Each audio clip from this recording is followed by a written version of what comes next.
আজকে আমি বানাবো কুমড়া ফুলের বড়া। আপনারা এটা কুমড়ো ফুলের পাকোড়াও বলতে পারেন। এই শীতের সময়ও অনেক কুমড়ো ফুল উঠেছে। আমি আজকে সকালবেলা বাজারে গিয়ে দেখলাম যে একদম টাটকা কুমড়ো ফুল আমি নিয়ে আসলাম।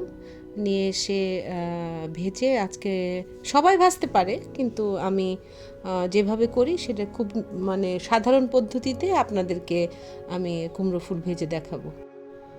আমি কুমড়ো ফুলগুলো নিয়ে এসেছি। এবার আমি কুমড়ো ফুলগুলো কেটে আপনাদেরকে মূল প্রসেসে চলে যাব, এবং বেশ টাটকাই আছে কুমড়ো ফুলগুলো।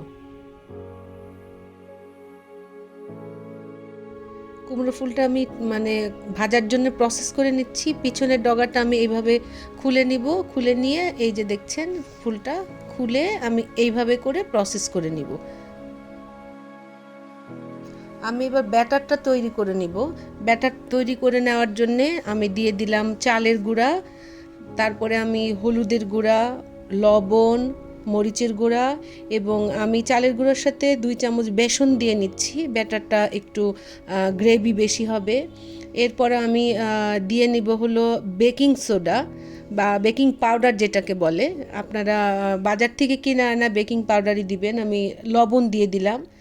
এরপরে আপনারা দেখে নেন এই যে বেকিং পাউডারটা, এখান থেকে আমি 1 চিমটি দিতে পারি বা আর একটু বেশি, আপনারা পরিমাণটা বুঝে নেবেন, এটা বলার কিছু নাই। আপনাদের সুবিধা মতো আপনারা ব্যাটারটা তৈরি করে নেবেন। এবং এখন হলুদের গুঁড়া, আমি আগেই বলেছি যে আমি হলুদের গুঁড়া এবং মরিচের গুঁড়া দিব। একটু লাল মরিচের গুঁড়া দিলাম, একটু টেস্টটা ভালো আসবে।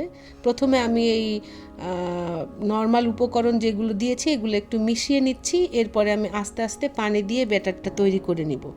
ব্যাটারটা এমনভাবে তৈরি করব যাতে ফুলের গায়ে একদম লেগে থাকে। আমি অল্প অল্প করে পানি দিয়ে ব্যাটারটা গুলে নিচ্ছি। একবারে কিন্তু পানি দিতে যাবেন না আপনারা, তাহলে দলা পাকিয়ে যেতে পারে, ব্যাটারটা মানে ভালো হবে না।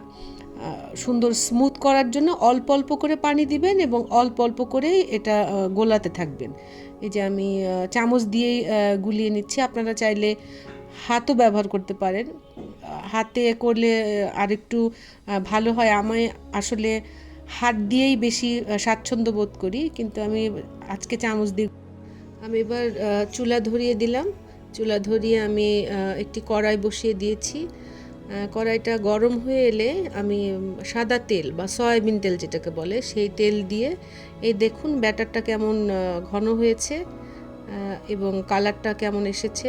এই ধরনের, এই যে আমি দেখাচ্ছি, জাস্ট এই রকম ঘনত্বটা থাকবে, তবে ফুলটা ভাজলে বেশ ফুলে ফুলে উঠবে।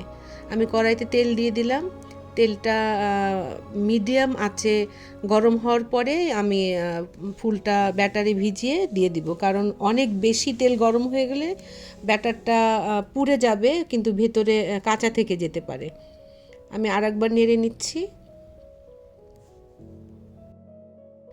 আমি আরেকবার নেড়ে নিচ্ছি ব্যাটারটা, দেখছেন জাস্ট ঘনত্বটা এই রকম হবে। তবে এবার আমি ফুলটা, আমি যে ফুলটা ধুয়ে ভালো করে ধুয়ে নিয়েছি, কিন্তু ধোয়ার পরে এই ব্যাটারে ভিজিয়ে এই আমি গরম তেলে ছেড়ে দিচ্ছি। তেলটা কিন্তু মিডিয়াম গরম হবে, অনেক বেশি গরম হলে কিন্তু পুড়ে যাবে, এটা খুব খেয়াল রাখতে হবে। এই যে দেখছেন আমি দিয়ে দিচ্ছি, আস্তে আস্তে ফুলে উঠছে। আমি একটু তেল উপরে ছিটিয়ে দিচ্ছি।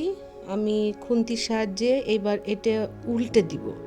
এক পিঠ ভাজা হয়ে গেলে উল্টে দিব, তারপরে আমাদের তৈরি হয়ে যাবে মচমচা পাকোড়া বা ফুলের বড়া, কুমড়ো ফুলের বড়া। এই যে আমি এখন তুলে ফেলছি, দেখুন কীরকম ফুলে উঠেছে এবং ভীষণ সুস্বাদু হয়। ভাত এবং পোলাওয়ের সাথে খেতে পারবেন। এছাড়া এটা বিকালের নাস্তায়ও আপনি চায়ের সাথে খেতে পারবেন। খুবই সুস্বাদু এবং মজাদার। শীতের দিনে আপনারা বানিয়ে খেয়ে দেখতে পারেন। ধন্যবাদ সবাইকে ভিডিওটি দেখার জন্যে।